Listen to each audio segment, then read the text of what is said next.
Hello everyone, we are so sorry about that. We've had massive technical issues. We're in the middle of the New Forest, and safe to say that there is not a lot of signal. Well, there's a lot of sunshine. There's some beautiful countryside, but when it comes to being in the 21st century, this is not the place to be at all times. Anyway, we've managed to get it working through one of the phones, and we're both desperately sorry for our technological inadequacies. But let's move on and be more positive. Megs, you're going to start. Okay, so welcome to our Earth Live lesson. My name is McCubbin. I'm a zoologist as well as a filmmaker, presenter, and activist. And you might know this guy. He's done some bits and bobs here and there, isn't he? I'm Professor of Poodles. Professor of Poodles, and I'm always bitting and bobbing. Always bitting and bobbing. I've been bitting and bobbing out in the woods this morning, actually. I bit and bob a wood pigeon that had been eaten by a goshawk, so that cheered me up first thing. Yeah, it was pretty cool. Nice. Pretty cool. Very good. Yeah. That's quite a nice thing to see. So over the course of this 20 minutes, we're going to be talking a little bit about connectivity. I've set Chris, well, we've got a little challenge for you guys. We've got a bit of a competition going on, and we're going to talk a little bit about biodiversity, a bit about biodiversity loss, the importance of connectiveness between species in nature, as well as wildlife rebellion.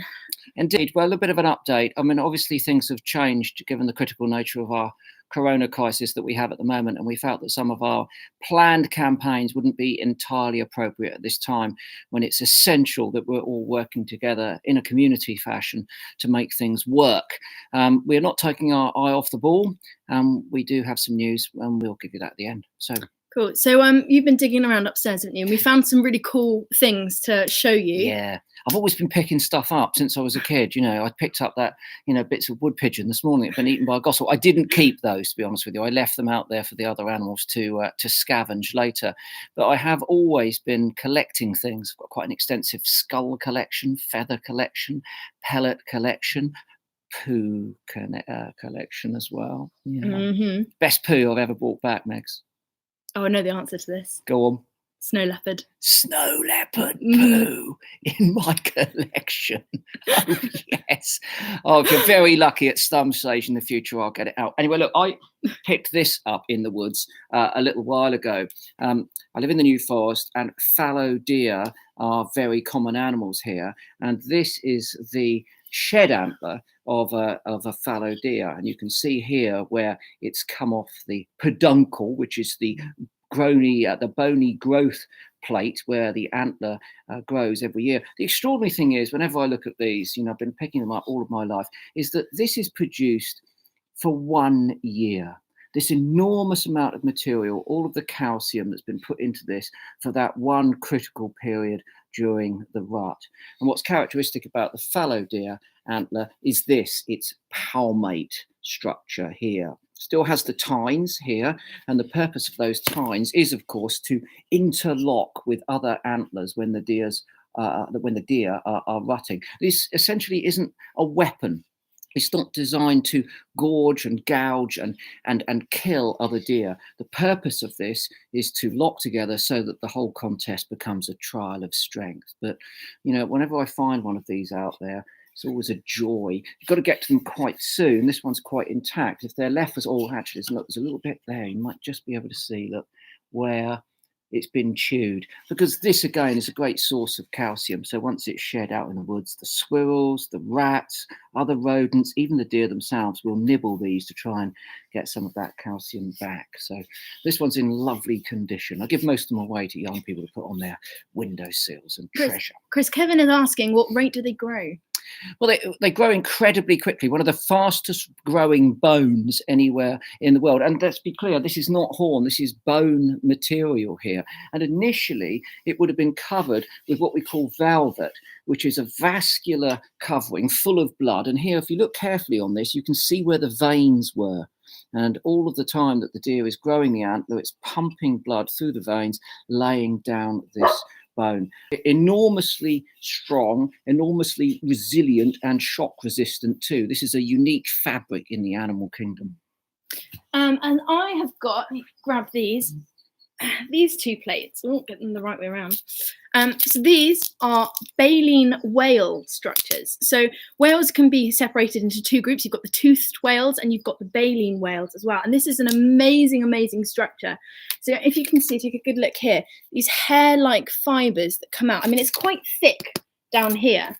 But the purpose of these plates lie on top of one another, like so, like this, and the whale opens its mouth, takes a big gulp of plankton and other things, and it's filled with water. But of course, salty water and big mouthfuls, it's no good for the whale. It doesn't want that, so it needs a way of pushing this water out whilst keeping all that nutrient-rich food inside, so that it's able to swallow it. So the way in which it does this is with these tiny hairs, and we can do this with our teeth. If we put our teeth together and we blow, with a delicious food. Now, really interestingly, blue whales, I love a blue whale. I mean, who doesn't love a blue whale? They are so iconic. Of course, the largest animal to ever have lived. And I hear rumours all the time of what size prey could a blue whale swallow? Yeah. And often you hear double-decker bus. Yeah. Or you hear, because they've got a huge mouth. Cool. You imagine they to swallow a Land Rover or other makes of vehicle are obviously available. A couple bad poodles, perhaps, maybe, if they were feeling up for it. No. But in fact, the size of their throat is so small that they could probably just squeeze about a melon, really, in there, couldn't they? So whilst they've got these massive mouths that allow them to take in these big gulps of water, by the time they push that water out, it's concentrated very much on the food that they need. And they're so small that, when it condenses, each mouthful actually has only got a certain amount of food. And they've got a tongue that weighs 5 tons, 5-ton tongue, and they use that to squeeze that food that's been filtered out, like Meg said, through this tiny throat. So Jonah, I'm afraid, could never have been swallowed by the whale. There you go. So that's a few little items from our collections. Hold on. I think I may have to release the poodles. I'm going to release the poodles. Release the poodles. Currently, we've retired to the rabbit barn at the moment, and they're exploring and enjoying all the rabbit droppings that have been left. So, excuse the barking. Okay. Right. So, Chris, I said to you yesterday that we should come up with a bit of a competition because in nature, it's really important that everything is connected. We have this big connected web of life, and everything has a function, everything has a purpose, and everything is very important. So I asked you to come up with an interesting connection between a couple of animals. Okay, do you want me to go first? And I want you guys to mention in the comments exactly what you think and whose is potentially the most interesting. Okay, well, I'm a home is where the heart is guy, and I've been out in the garden and I've been watching the blue tits prospecting the boxes that we've got hung up there, and they're going in and out at the moment, making sure that there are nest cavities available for the forthcoming breeding season. They haven't started breeding yet. Some of them have started taking material in, but certainly no eggs. But this is all critically timed. The breeding period of those tits in the springtime, our blue tits and our great tits in our garden, is critically timed to coincide with the peak abundance of a group of moth caterpillars called the geometrid moth caterpillars. And these are very small little green and brown caterpillars, about 1 centimetre long. They don't look terribly nutritious. They're certainly not voluminous, but they occur in vast numbers just at the point that these tit species hatch their young. So this is an example of critical timing. However, those caterpillars obviously can't appear at that critical time unless the leaves are ripe on the trees for them to eat. Because when the oak leaves first open and the birch leaves first open, the principal salads for these type of moth caterpillars, they are very nutritious and they're very accessible. They're soft. But what happens is, after a few days and weeks, is that the oak tree pumps tannins into them to try and make them less palatable to these caterpillars. So the timing of the caterpillars is dependent on the timing of the oak leaves opening, and the timing of the blue tits and great tits feasting on those caterpillars to be able to feed their young is equally tied together, except there's a problem. It's called climate change. And as a consequence of that, our springs are getting earlier and earlier and earlier. The leaves are coming out earlier. The caterpillars are therefore appearing earlier. And therefore, our tit species are breeding earlier.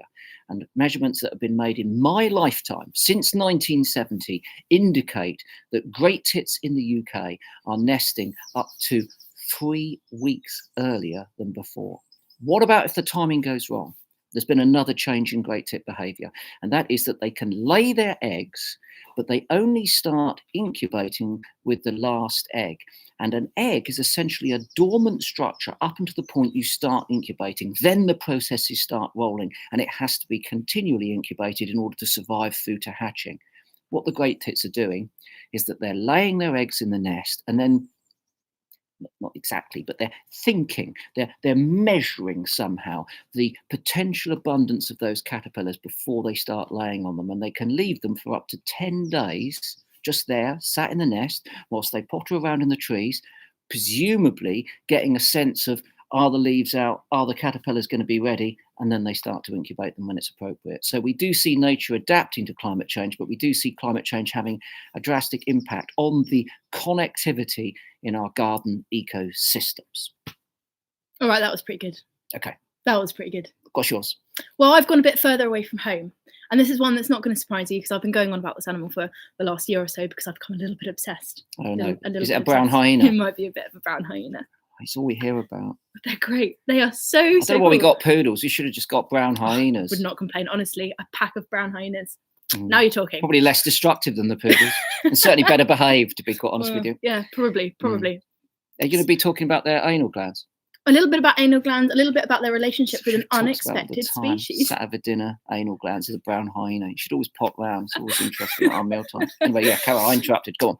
Anyway, so hyenas, you might know them, of course, from The Lion King. They've kind of portrayed as these scavengers that are kind of they don't have the best reputation. You think of a hyena, you think of that cackle, which is actually only for spotted hyenas. Actually, it's that kind of laughing characteristic. There's actually 4 species of hyenas in parts of Africa. So you've got the bigger known ones, you've got the spotted and the striped hyenas. Now they are kind of the larger ones, and then you've got 2 unusual, lesser known ones. So you've got the brown hyena, which is one that I'll be talking about in a minute, and very interesting animal on its own. And then you've got the aardwolf as well, which is part of the hyena clan, which not many people realise. It's a really interesting kind of small animal. So brown hyenas are very unique in terms of the way that they communicate. They're very different from other hyena species. Now, all hyenas have a very big range of vocalizations that they have because they've got really strong social groups. They live in different clan sizes, often between about 10 and 15 individuals, sometimes a little bit lower than that as well, depending on the species. But so they've developed these really kind of complicated ways of communicating with one another. But the brown hyena has taken it a step further. Now they communicate through olfactory signaling. So they have these anal glands where they Told you. Stop it. It's really cool. Yeah, it's really cool. It's very cool. They walk over a piece of grass and they deposit 2 different types of anal pastes. Now, one is white, and that is a really lipid a lipid substance full of lipids, and that lasts for about 30 days, that scent that white paste has. But just below it, there's a black paste as well, and that only lasts about 10 days. It's not so lipid rich. Now, the interesting thing is that the white paste, which lasts for that 30-day period, is about communication between different clans. So they'll put this paste in, on neighbouring territories, and other clans will come and smell it, and that's a smell that lasts for longer, and it gives them different information about, we're here, this is our area. Whereas the black paste is about communication within their own clan itself. So that will give the clan and individuals in that clan information about where the food sources are. And I've been here recently, don't check here because there's nothing here, or potentially there is. So they're communicating through these really complicated scents, which I think is fascinating. But with hyenas, you think of them as scavengers. Actually, interestingly, they're not so much a scavenging animal. They do hunt primarily for themselves. But of course, they are really important for the environment because they do clean up the African landscape by scavenging parts of their diet. Now, hyenas have enlarged carnivorous teeth, and that allows them to crunch through bone. And now bone is really important. It's a really high calcium source. So when hyenas poo, the poo, it comes out kind of a yellowish colour, and it's almost, if you imagine rabbit droppings, it's called hyena scat, and it's like these droppings that are much larger than a rabbit's, and they come out yellow, and then in the sunlight they turn white, and that's because of the calcium in it. Now, this is the interesting connection, I feel, is that leopard tortoises will then come along and they will eat the hyena scat. Oh, I love that. I love that. Absolutely. I didn't know that. They do. They come along and they eat the hyena scrap because it's so full of calcium. Yeah. And of course, leopard tortoises need this calcium because they have to maintain their hard shell, and also they lay eggs as well. So it's really important to have calcium because of that egg laying. Neat. How cool is that? It's very cool. I didn't know that. I didn't know that leopard tortoises ate hyena scat. I've seen plenty. I've got obviously, what man hasn't got some hyena scat in his collection? I do have. So if I knew I'd have known you were going to say that, I'd have got my hyena scat out for everyone to enjoy. No, I didn't know that. That's great. It's cool, isn't it? Yeah, I'm going to concede. Cool. I'll tell you what. The public, the viewers can vote, but I'm handing over to you. I wanted to keep things sort of domestic and back garden, particularly as people are self-isolating at the moment. But I feel trumped. Well, not Donald Trump, very obviously. See, and you were making fun of my hyena story. No, I know that. You were saying I'm going to say I told you something you didn't know. A reptile eating mammal poo in order to grow its scoots, and obviously, I've seen leopard tortoise as well, and they're called leopard tortoise obviously because they are sort of spotty. You've got to use a bit of imagination, and they are the second or third largest tortoise in the world, or they can be. Yeah, they can be outside of those island races that you get on, Galapagos and so forth. So yeah, very large tortoise, and all tortoises obviously identifiable by the markings on their plastron, which is that belly plate that they've got. They're all unique. Anyway, yeah, that was top work, Beast. Top work. We're going to be talking a bit about biodiversity loss now. And again, I'm going to keep it sort of, not close to home, because often when we are thinking about conservation, we do everything we can in our gardens, we do what we can on our nature reserves, we do what we can nationally, but we have to accept that many of the species that we are trying to look after are not, UK or British species. They move from one part of the world to another. And one that's been giving me great concern, many people great concern, because it's declined so rapidly in our lifetimes, is the turtle dove. So BTO data suggests that turtle doves since 1970 have declined by 95% in the UK countryside. They are a migrant. They come here quite late in spring to breed in our countryside, in ever decreasing numbers. They migrate back across Europe, across the Mediterranean, across the Sahara, and recent radio tracking studies have shown that they tend to overwinter in places like Mali. So when it comes to looking after animals like this, we do our bit here. Well, we tried to do our bit here. But of course, if people aren't doing their bit on the migration route, or even where they're wintering, then we are fighting a losing battle. And a decline of 95% with turtle doves, you can tell that we are fighting a losing battle. They are the species that I fear most will disappear in my immediate lifetime. The pressures are habitat loss in the UK, certain weed species that they need to feed on. They like to feed on open, bare ground, eating those seeds on that open bare ground. Certain farmers do remarkable jobs now, and they are increasing at some places. Knepp Estate in Sussex, the rewilding area, has got an increasing number of turtle doves, along with nightingales and many other things. So farming can help, and farmers are certainly helping that species. But of course, as soon as they fly overseas, it's bang, bang, bang. And they get shot, I'm afraid, still in France at the end of the summer. And most sadly of all, they are shot whilst returning to Europe to breed on Malta. Absolute craziness, but it continues. Despite the fact that it's illegal and there are all sorts of laws in place, our turtle doves are seriously declining. So I think that rather than just work closely with the farmers in the UK, we also need to lobby the European Commission, who are responsible for implementing and enforcing the laws across the European Union. And if they did that with a bit more gusto, there'd be less of these birds falling out of the sky on Malta, in France and Italy and so on and so forth. But there might be a few of them reaching the UK countryside. So something to think about, and of course something you can do online. The European Commission details are easily available, and you can write to the Environment Minister there. We know that we're losing a lot. We've spoken about such a broad range of animals today, haven't we? We've spoken about whales, hyenas, tits, everything. All this biodiversity is what makes nature strong. And at the moment, we're fighting a bit of a losing battle. Hedgehogs, for example, for me, I've got a really big fondness for hedgehogs. I used to see them all the time as a kid, and now they're gone. We've lost 50% of them in the last century, and that's quite a scary thing. The last time I saw one, they're all dead by the side of the road, unfortunately, because they're declining due to increased traffic on roads and the fact that we put our gardens in fences. So that stops the distribution of animals and stops them dispersing and finding those critical resources and mates that they need. So it's a grave concern. But it's not just in our own back gardens. We've got things like lions. There's 25,000 lions left in Africa. Now that might seem like a lot, but actually they've declined massively from their historical range, and they are really struggling. Same with mountain gorilla, 1,000 left. Only 1,000 mountain, and those are species that are iconic for us. So if we can't save the things that are iconic and that are the symbols of wildlife, then what chance has the humble hedgehog got?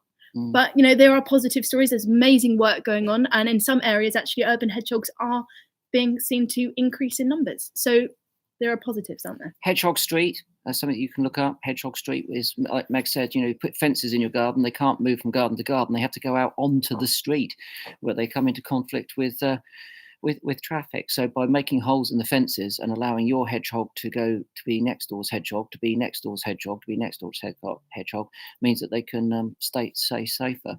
I was having a conversation last night with a conservationist in East Africa.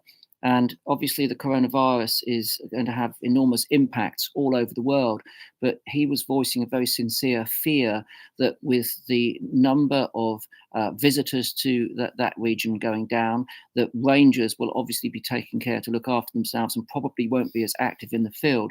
There is every chance that we could see an increase in poaching. And one of the species he was most concerned about was, as you mentioned, the mountain gorilla.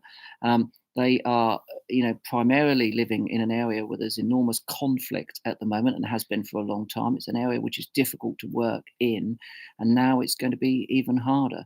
And we are fearing that some of these endangered species will suffer to poaching, particularly, of course, if corona hits very hard in Africa, and people there are struggling to find food from the typical sources. So we will see a very broad effect, I think, of the virus and this crisis, not just on ourselves, on our species, but on other species too. I guess wildlife rebellion. So it's because of this biodiversity loss that Chris and I put our heads together to try and think of something positive that we could do to try and highlight biodiversity loss. The climate crisis is being spoken about quite broadly, which is fantastic, but we wanted to really put emphasis on the fact that we're losing a lot of our species, and we're losing them pretty quickly. So we came up with the idea of doing a really positive thing that provides people with practical solutions and ways that they can get involved and help. And so we came up with Wildlife Rebellion. Yeah, and we put together a whole string of campaigns, which we were going to be launching literally right now. This week. This week. Each of the campaigns was based upon art, music, humour, some of the things which other environmental campaigners hadn't been using. So we were trying to broaden our appeal, and we were going to be working with partners, particularly in the sports world. We had a very productive conversation with the people at Wimbledon about a campaign that we were going to be running there this summer. But obviously, sporting events have been cancelled.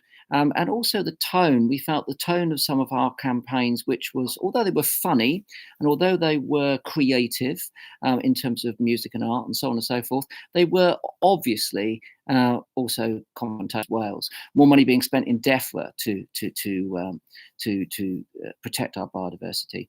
But this is not the time to be attacking our government and giving it any more burden than it's already got. This is a time, as I said before, when we should be working together. Now, that doesn't mean that we're going to be taking our eye off of the ball, and it doesn't mean that we're going to be giving anyone a holiday if they're doing bad things against biodiversity. But the tone of how we're going to approach that needs to be rethought. And we've been rethinking. So we've been coming up with some ideas, and we plan to launch, but just a little bit later. And some of those campaigns which we were going to run, we can run at some stage in the future when it's appropriate to do so. But at this stage, I think it's all about working together to keep ourselves as safe as possible, and also therefore to give us the capacity to keep the natural world as safe as possible too. This is not a time for attacking people. This is a time actually when the trolls could all go to bed, actually, or go back. Where do trolls live? Under bridges. Under bridges, I think. I think some on of the internet. Yeah, well, most of them populate the internet now. But I mean, I think seriously, folks, this is a time when we need to really band together to keep each other safe, sane, and to make sure that on the other side of this crisis, we're in a better place to move forward, to look after not just ourselves, but the natural world too. and that's Wildlife Rebellion's mission, and that's why it needs a rethink, and that's why we're keeping our powder dry on some of those campaigns. And if one thing, you know, that has come of this corona crisis has shown is that we can change our behaviour quickly when we need to. Yeah. You know, this has come about relatively quickly, and look how we are reacting. We have changed our behaviour almost pretty much in the last couple of weeks. Yeah. So it is possible. We can change our behaviour, but we just need now for us to change our behaviour to protect biodiversity and everything. So hopefully when we come out of corona, we can kind of have a reset and a rethink on how our actions impact our natural world. Yeah, and I mean, look at some of the things that we've done have immediately improved environmental conditions. I was looking yesterday at air quality figures for European major cities, including London. And due to the reduced traffic there, air quality has improved back to 1960s levels in some of those cities. So people who suffer from respiratory problems, children with asthma, so on and so forth, are getting a respite from that. And my thinking is, if we've learned a lesson here, is that getting back to normal didn't ought to be the same normal as it was. You know, this is going to be a very hard lesson to learn, unfortunately, but we certainly don't want to leave ourselves as vulnerable as we were in its wake. So this should be a time for reappraisal, restructuring, replanning in terms of how we rebuild after corona. And we should certainly be doing that with the environment in mind, because we're dependent on that environment for our health and well-being.